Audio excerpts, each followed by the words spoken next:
Why? Because he seems like he's really good at doing this. He just doesn't look natural. I had a weird feeling on like some sort of Undercover Boss show. In this video, we're going to look at some of the worst employees on Undercover Boss and how management handled them. If you haven't already, like the video, subscribe, and hit the bell icon so you never miss an upload. Let's get to it. Number 6, Ronnie. First, we'll head to Boston Market, where the chief brand officer of Boston Market, Sarah Bidorf, went undercover. She worked with Ronnie, a supervisor at the fast casual restaurant chain, who doesn't believe the customer is always right. I'm Ronnie. Hi, Rachel. Nice to meet you. So we're going to be working together today, yeah? Yes. On your competition. You excited? Yeah, a little nervous. It's okay, don't worry about it. You have a great teacher. Oh, good. We say that because even though he's working in a place where there are customers everywhere, and his job is to serve them, he emphasized to Sarah that he hated them. But it wasn't that simple. His hatred went so deep, he felt he hated them more than anything else out there. I literally hate customers more than anything in the entire world. I hate them so much. They're terrible. It's all about them all the time, and they demand everything. Wow. That's a lot of hate directed at customers.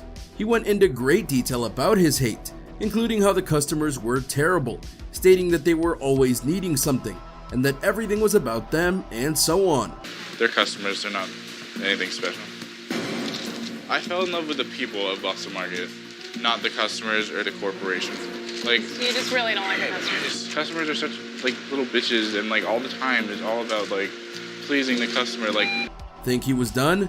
Nope, he wasn't. He said he hated children and the elderly the most because of how annoying they were, how they never knew what they wanted, and that they couldn't talk.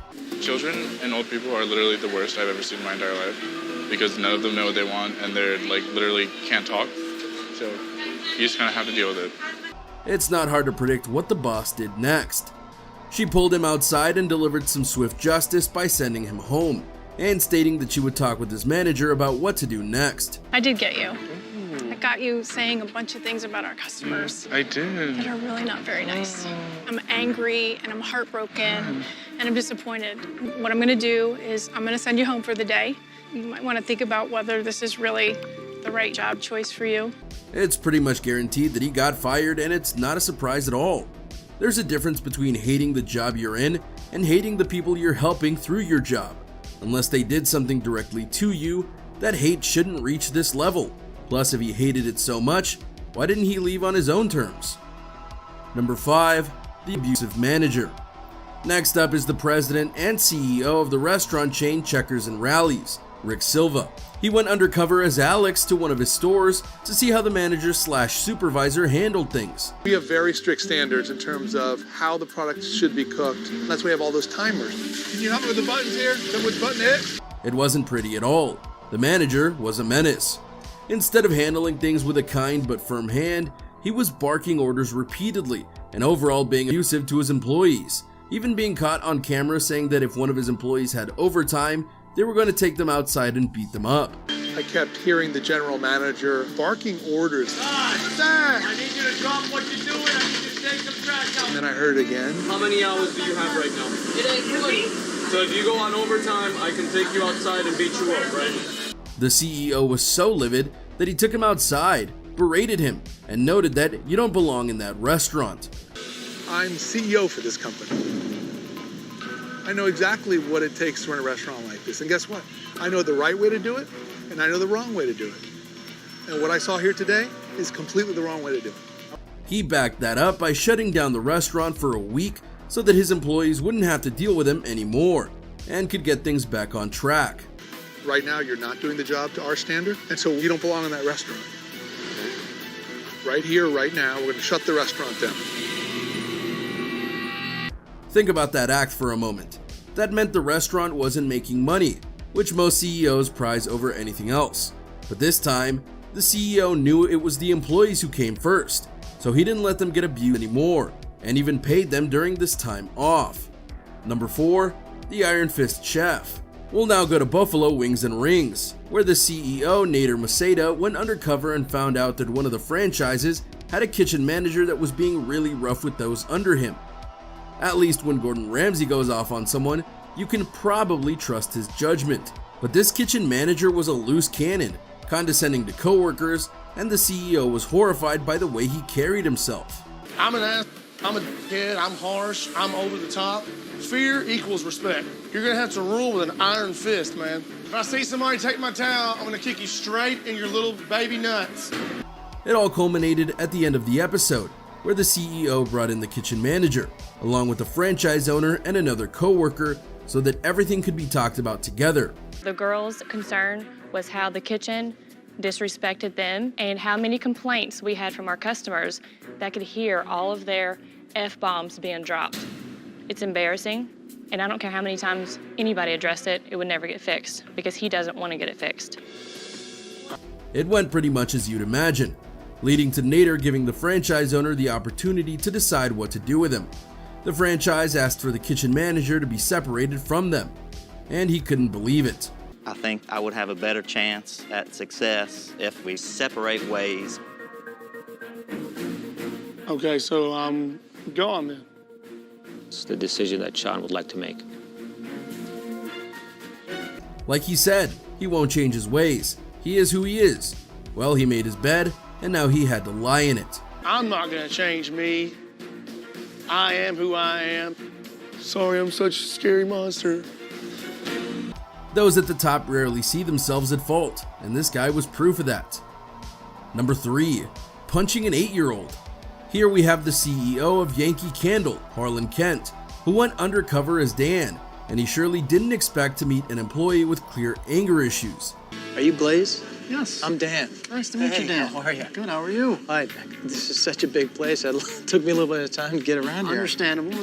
So you're going to be training with you today? Yes. The employee was mad at a mess that another customer made when dipping candles, and when he went to vent to his new employee, he said this: "It makes me want to punch an 8-year-old," which obviously left the CEO pretty wide-eyed. They'll dip it a million times, leave you a mess like this. As bad as this comes across, sometimes I feel like punching an 8-year-old. First off, that's a very specific thing to say. What did his employee have against 8-year-olds? Second, when you're frustrated, you simply ask to take a minute to get in a better mindset. Saying you want to hit someone, especially in front of a camera, isn't that smart. This next one is arguably the worst of the lot. How so? Oh, you'll see. Number 2, Jacqueline. When the founder and CEO of Retro Fitness, Eric Kasaburi, went undercover as Barry, a reality show contestant eager to start his own fitness journey, he met one of his managers in Jacqueline. And she definitely wasn't what he hoped for in terms of someone running one of his gyms. She started out very kind and considerate, even saying it wasn't hard to run the gym. Is Jacqueline here? That's me. That's you? Hi. Jacqueline How are Barry. you? Nice to meet you. Nice to meet you too. You got your... I do, yes. Oh, there we go. I am ready. You want to come over this side? Absolutely. All right. There's a lot of stuff to know, Okay. but it's not hard. But when they actually started to work together, she revealed her true self. She insulted the members for asking questions about their products. She said she wanted to hurt her coworkers, and when a member was waiting for Eric to figure out the hole puncher, Jacqueline said, "It's not rocket science." Then when Eric made a follow-up joke to a customer who wished him luck, Jacqueline said to another customer that she was going to kill him. How come this isn't punching? You're probably doing it on the wrong side. Oh, that is the reason why. It's not rocket science. It's a hole puncher. You got a tough drill instructor over here today. Maybe if you listen to me, I don't know. Good luck, buddy. I'm gonna need it today. I'm gonna kill him. She even did something super unprofessional, calling out a member for having a late payment, loud enough for Eric and the other members hanging around to hear it all. Hey, your payment. Huh? Your payment's overdue. I know, I gotta pay. I'm gonna pay it tomorrow. No, you have to pay today. Nuh-uh, Jack. Hello, no, listen. How many times do I have to tell you? Don't with me, dude. As you can imagine, at the end of the episode, he addressed her about her conduct. She tried to explain things, but he shut her down immediately and sent her on her way. I can't make it any more clear. I can't have you behind a counter like this. I'm disappointed, Jack. You have to part ways. There's nothing else I could do. Thank you, Jacqueline. You can't have that kind of person running things. Number 1, Drew. Amit Kleinberg, the CEO of Menches, a frozen yogurt franchise, went undercover as Alan to work at one of their locations in Washington. Immediately, it was clear that the blonde manager named Drew was more interested in telling Amit what to do than helping him. And she was not really walking me through the steps and explaining. Throw that stuff in that. Cardboard? Duh. She's more expecting me to pick up clues and hints of what she's trying to communicate. She didn't teach him anything, and when she did explain things, it wasn't helpful at all. She even did this, which made Amit super uncomfortable. Will you tie my shoe? Please, I have chocolate on my hand. Oh my God. Thanks, friend. To the camera, she noted that Alan was asking me a million questions. Why are you asking me all of these questions? We're not on a date. It's asking me a million questions. Why are you asking me all these questions? We're not on a date. Oh, and she said that pretty people shouldn't have to work. And shortly after that, leaves Amit to cut mangoes while she goes back to gossip about him with customers. Keeps asking me a million questions. And I'm like, just do what I tell you to do. He's like, oh, so you're good at bossing people around? I was like, yes. Yeah. Yeah, I am. I'm a professional, actually. Get it right. How she became a shift leader, we don't know. And likely, neither did Amit. And there you have it, everyone. A look at some of the worst employees on Undercover Boss getting put in their place. Were you amazed by how the bosses handled some of these people? Which terrible employee made you wonder how they could be the way that they are? Let us know in the comments down below, and we'll see you next time.